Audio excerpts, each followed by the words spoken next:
Make no mistake about it. A discussion, a real, honest, and thorough and confrontational discussion on race, is very difficult to have in this country because of three terms that we're going to talk about now: white privilege, white fragility, and white innocence. These are terms that apply to whites as a dominant group, and it makes it very difficult to discuss any issues related to race because some whites become very angry about it, or they feel guilt, or they don't want to face their history or even what's happening right now, currently in our society. So, if you remember the hypothetical that I used earlier about the abusive husband, he doesn't want to talk about his past either. He doesn't want his wife to bring up the countless number of times that he's hurt her, or even the times that she still feels threatened by his behavior. He wants to put it all in the past and move forward as if none of that stuff ever happened. Well, sometimes whites as a dominant group do that. So let's take the first term: white privilege. So again, I'm looking at the screen, I'll read it, and then I'll get into it. So this is a term that was coined by a cultural anthropologist by the name of Peggy McIntosh. And she's one of a group of social scientists that call themselves whiteness studies professors. These are academics whose research deals with or investigates white racism, anti-black attitudes, and white anti-minority attitudes in whites as a group. So she came up with this term called white privilege, and it's part of an article that I strongly encourage you to read. It's called Unpacking the Invisible Knapsack: White Privilege. So this is the term. It is a system of advantage that provides opportunities for whites at the expense of minority groups and protects them from racial discrimination. Whites collectively control resources that determine the life chances for minorities. So sometimes in class, I'll ask this question, I'll pose this question. As a group, collectively, what power do black people have over white people? What can they do collectively that will harm white people as a whole? Okay, so if I were to flip that question and ask, what collective power do whites have over blacks? What can they do that can harm blacks as a collective? The better question to ask is, what can't they do? When you're the dominant group, you dominate economically, academically, you control the political structures, you control the military, you control law enforcement resources, you control everything. So when you have institutional power, you can determine whether they work, where they live, whether or not they get opportunity, or whether or not they live or die. Because you control the resources that make that determination. So this is what we mean by white privilege. Now, Peggy McIntosh has a list of behaviors that would constitute white privilege. And I know there are whites that get kind of confused. There are white people that get confused and you say, privilege? What do you mean by privilege? I'm poor, I'm struggling, I'm economically disadvantaged. That's because of the way we traditionally or historically define privilege. We think it's something indicating class or wealth or income. But when we talk about privilege in this context, we're talking about having the privilege of not experiencing some of the negative experiences or microaggressions that people of color go through. So I'm just going to go through just a few of these. Okay, so she has a white privilege checklist. So let me see. I can turn on the television or open to the front page of the paper and see the people of my race widely represented. So if you're white, you can turn on the television and you'll see white people. You can look at the front page of any newspaper and you'll see white people prominently displayed. Whether I use checks, credit cards, or cash, I can count on my skin color not to work against the appearance of financial responsibility. I can do well in a challenging situation without being called a credit to my race. When black people are successful or exceptional, you see me use that word exceptional, oftentimes they're told, wow, you're not like most black people. You're someone that could be a real role model for your people. I can walk into a classroom and know I will not be the only member of my race when you're white, More than likely, you walk into a classroom, unless you're in an all-black neighborhood, most of the people there will be just like you. There's also one of the privileges that she lists here, when she says that I can guarantee that I'm not called on to be the sole representative of my race. So oftentimes when you're a member of a minority group, you're seen as a monolith. You're seen as, you're all the same collectively.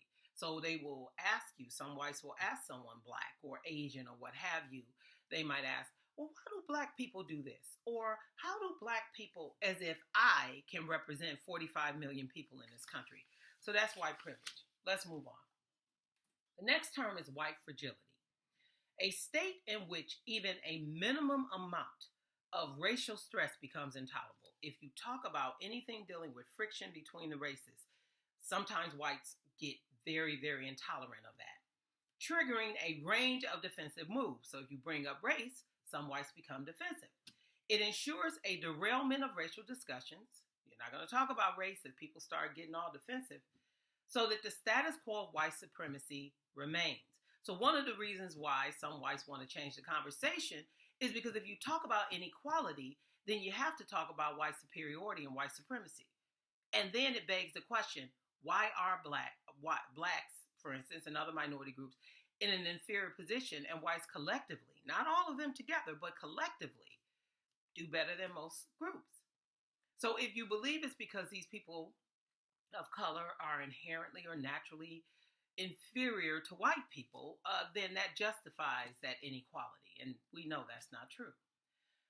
Here's an example of white fragility. All lives matter. To which I say, when did that start happening? When have all lives ever mattered in this country? All lives matter is a counter chant to the chant Black Lives Matter. So if someone says Black Lives Matter, you have someone who says all lives matter. That's your way of saying shut up. You don't matter. Perhaps if the Black Lives Matter group said Black lives don't matter, maybe that would have been something that would have been more satisfactory to some white people. Or if they said Black Lives Matter too, T-O-O. But I think whites understand that Black Lives Matter doesn't mean that only Black lives matter. Again, it's a way to shut down a conversation about the inequality that African Americans face in this country. Stop playing the race card. My answer to that? Hey, you don't want me to play the race card, stop dealing that card. I mean, after all, you're the dealer, right? You've got the deck of cards, you've got the resources, and if you deal me race, well, I'm going to point it out. I'm going to hold up that card and say, hey, racism is happening here. Telling people to stop playing the race card is your way of trying to shut down a discussion of race. And quite frankly, white people play the race card all the time. Donald Trump ran for office by playing the race card, by dividing blacks and white people along the lines of race and making white people feel like their privilege was at stake because there are too many minorities in this country, calling Mexicans rapists and murderers and things of that nature. That's playing the race card and dog whistling racism so that you get a political advantage over another political candidate because you're speaking to a group that knows exactly what you're saying and what you mean by that. Okay, white innocence. The false belief that white America is blameless or without fault in historical and contemporary matters of racial injustice. You don't want to believe that white America has been as bad as it's been to groups of color. Will shift blame the victims of racism as their fault, somehow they had it coming, or attempt to excuse racist behavior altogether. So some of the examples of white innocence. My family didn't even own slaves. Black people just like being victims or victim-minded. What about black on black crime? Okay, so let's deal with the first one. My family didn't even own slaves. You might even say my family didn't even come to the United States until the early 20th century, way after slavery had ended. So what does that have to do with me? Well, here's the thing. The system of white privilege and white superiority and white supremacy has already been set up. You don't have to be racist to benefit from it. You see, you enjoy the privilege of being white without any regard to how you got that privilege. So your family didn't own slaves. Fine. Your family was in the North. Fine. Doesn't matter. The fact that you have white skin means that you benefit from a system of privilege, whether you actively took part in that oppression yourself directly. Here's another one. Black people just like being victims or victim minded. Well, here's the reality. Black people are victims of racism, and you can't change that. So just because someone, says that I feel discriminated against, I feel that I'm being mistreated, doesn't make them less of a victim or that that's something they should be ashamed of. That's the reality. The question is, what are we going to do about it as a country? And then this final one. What about black on black crime?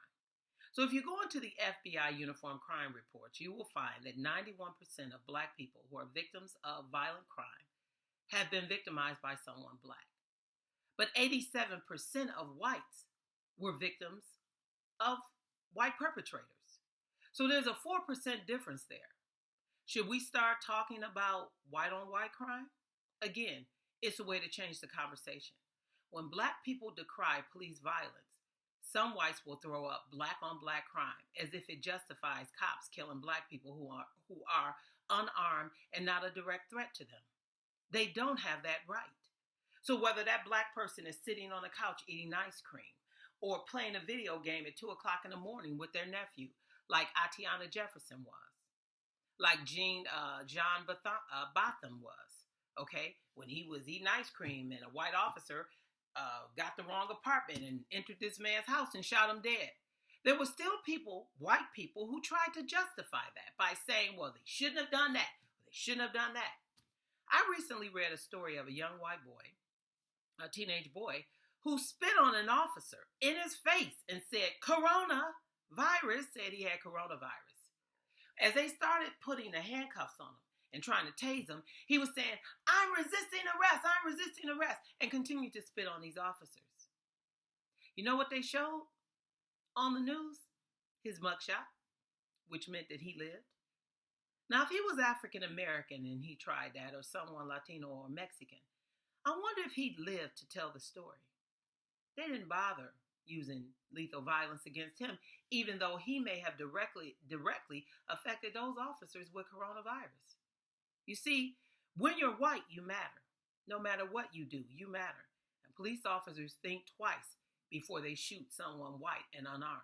Now, it does happen, but not to the rate that it happens to people of color. So I know this is a rather long video, but I think that this discussion deserves some context.